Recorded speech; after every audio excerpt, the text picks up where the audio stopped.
52 menikahlah lagi denganku. Kring, kring. Telepon tak dikenal masuk ke nomor Sofika. Assalamualaikum, jawab Sofika. Waalaikumsalam, apa ini dengan istri Pak Faras? Terdengar suara dari seberang sana. Mendengar hal itu tentu saja Sofika mendesah, istri katanya. Mantan kali, gumamnya dalam hati. Sebenarnya ada apa ya? Tanya Sofika kepada penelepon wanita yang tidak dikenalnya itu.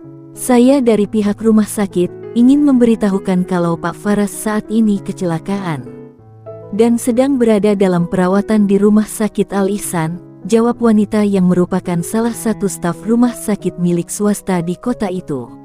Innalillahi, baik, saya akan segera ke rumah sakit. Setelah panggilan ditutup bergegas dia menemui Yura yang kamarnya tidak jauh dari kamar Sofika. Sofika memang sengaja meminta Yura istirahat pasca apa yang terjadi dengan Faras tadi.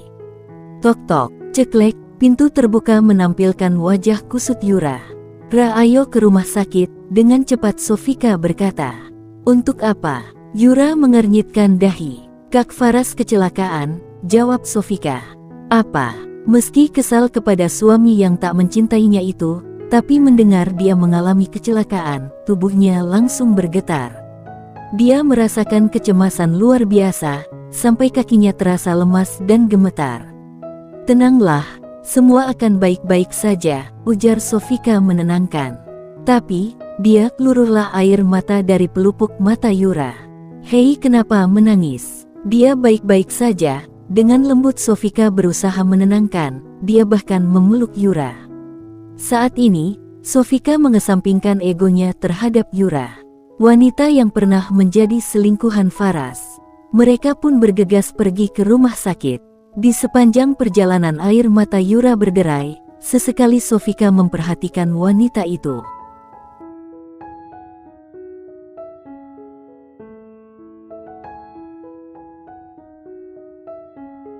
Kenapa menangisi lelaki tak tahu diri itu?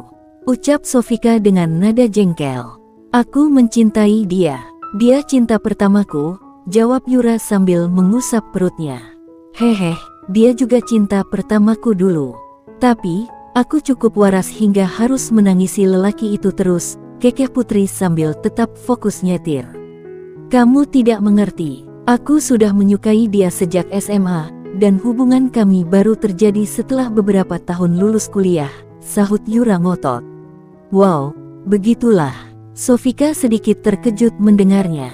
Iya, karena orang tuaku melarang aku untuk pacaran selama masih dalam masa pendidikan, desah Yura, tangannya tak lepas dari mengelus perut. Sofika diam. Dan kamu sengaja menghancurkan hubungan kami, lihatlah gara-gara kamu, dia tidak mencintaiku lagi. Kamu apakan dia? Apa kamu mengobral dirimu? Yura menoleh ke arah Sofika yang sedang fokus nyetir dengan sorot mata tajam penuh kemarahan. Cekit, Sofika menepikan mobil secara mendadak, dia menoleh ke arah Yura dengan penuh emosi. Hei, kamu ingin membuat kita celaka. Aku tidak peduli jika kamu yang celaka. Tapi jangan bawa aku dan anakku. Pekik Yura, dia sangat kaget karena mobil berhenti mendadak. Sofika tak menanggapi perkataannya. Wanita ini sungguh mengesalkan, padahal dia sudah berusaha memaafkan kelakuannya yang pelakor. Padahal dia berusaha tulus dan melupakan kemarahan, ingin membantunya agar memiliki harga diri di depan Faras, yang secara jelas-jelas mulai berani main tangan. Jangan menghinaku dengan mengatakan hal itu Yura. Aku bahkan belum pernah melakukan itu dengan dia. Aku masih perawan sampai saat ini, ucap Sofika berapi-api. Apa? Yang benar saja. Yura tampak terkejut, tapi sesaat kemudian dia tertawa renyah dengan mimik meremehkan. Hahaha, aku bisa memahami Faras saat melihat tubuh gendut jelekmu itu. Dia pasti tidak selera saat itu.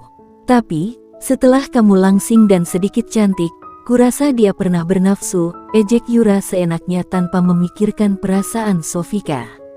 Mendengar hinaan dari Yura, rasanya Sofika ingin sekali mendorong dan mengusir wanita itu dari dalam mobilnya. Tapi, dia masih punya otak waras untuk tidak menyakiti wanita hamil ini, meski ucapannya sepedas cabai setan, ralat cabai iblis.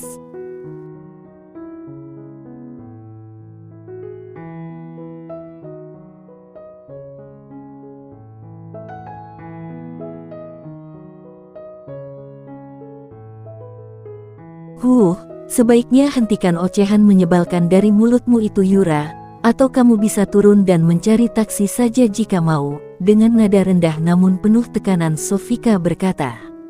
Hei kamu mengusirku, ingat aku ini wanita hamil, aku juga tanggung jawabmu saat ini karena kamu yang membawaku, ucap Yura dengan nada kesal. Sofika mengembuskan napas kasar 2 kali saking jengkelnya dengan sikap tak tahu diri Yura. Dia segera memperbaiki posisi duduknya, kemudian mulai kembali melajukan mobil dengan kecepatan lebih tinggi sedikit dari sebelumnya, supaya cepat sampai, pikirnya. Mereka diam cukup lama, hingga Yura mulai bicara terlebih dahulu. Kamu tersinggung dengan perkataanku tadi. Yura menoleh ke arah Sofika yang terlihat fokus menatap lurus ke depan. Ya iyalah aku tersinggung. Masa enggak? Ketus Sofika dengan menahan marah yang ingin sekali meledak di dalam dadanya. Maafkan aku ya Nona, sengaja Yura sedikit bercanda untuk mencairkan suasana. Mendengar perkataan Yura, Sofika geleng-geleng kepala. Seperti inikah sifat Yura? Menggelikan, pikirnya. Iya, sudahlah jangan lagi membahas lelaki brengsek itu.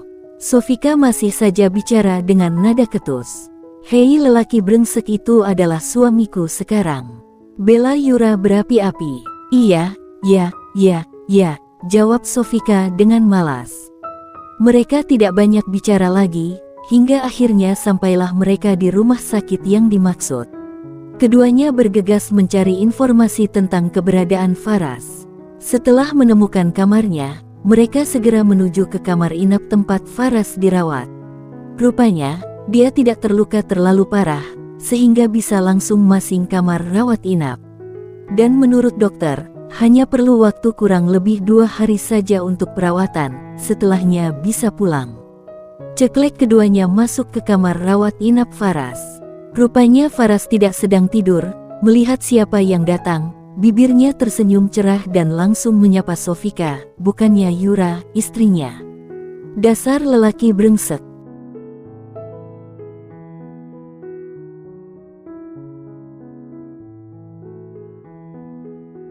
Vika, aku tahu kamu akan datang untukku.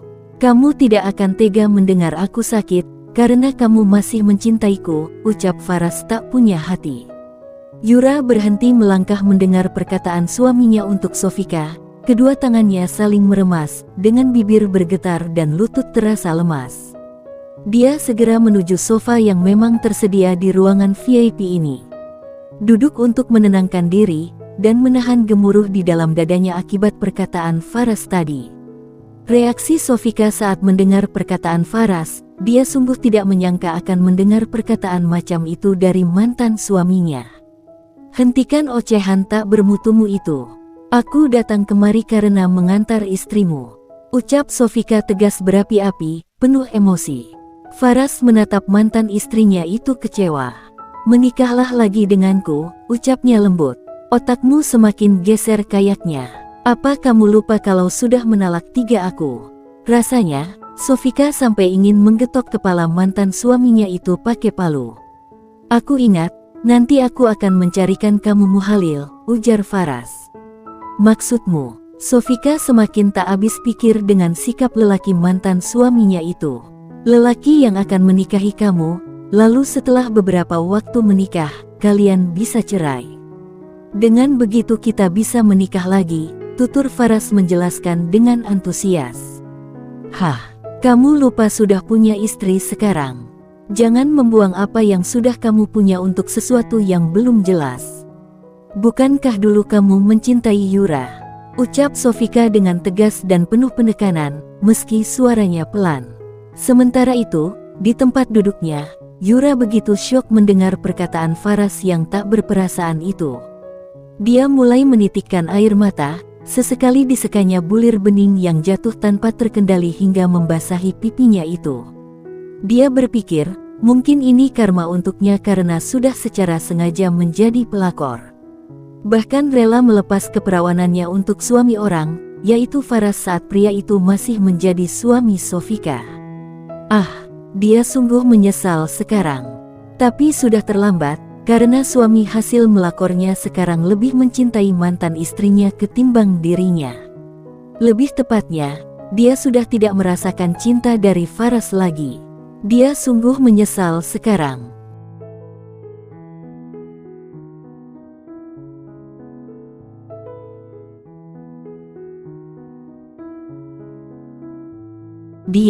Faras melirik ke arah Yura yang sedang sibuk mengusap wajahnya karena basah oleh air mata. Aku sudah tidak ada rasa lagi sama dia. Aku cintanya sama kamu. Dengan kejam Faras berkata, kamu sudah gila Faras. Aku pulang dulu, lagian kamu bukan urusanku. Dan Sofika segera keluar dari kamar inap Faras, setelah sebelumnya dia pamit juga kepada Yura. Di dalam kamar inap Faras, tampak Faras menatap tajam Yura. Puas kamu melihat Vika membenciku sekarang, ucap Faras penuh kemarahan. Sedang sakit karena kecelakaan, tak membuatnya terlihat lemah ternyata. Yura terkejut, dia berdiri dan menatap tajam Faras. Kenapa menyalahkan aku? Dia tak terima disalahkan. Karena adanya bayimu itu, membuat Vika memutuskan berpisah. Kenapa tidak pakai kebon? Ucap Faras tak tahu diri. Oh jadi jamu mau enak-enak sama aku, tapi tidak mau menikahi aku.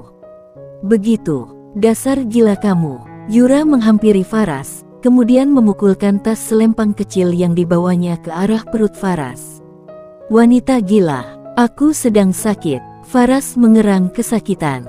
Yura tersadar dan menghentikan aktivitasnya, lalu pergi meninggalkan Faras sendirian di dalam kamar inap itu. Faras mendengus. Sekarang dia sendirian. Hanya sendirian, tak berniat menelepon kedua orang tuanya. Karena dia sedang berada di kota berbeda saat ini, meski tidak terlalu jauh. Ditambah lagi, Faras tidak mau merepotkan mereka, dan tidak mau membuat mereka panik. Di saat sedang termenung sendirian, Faras mendengar suara ponselnya berdering. Dengan susah payah dia menerima panggilan itu.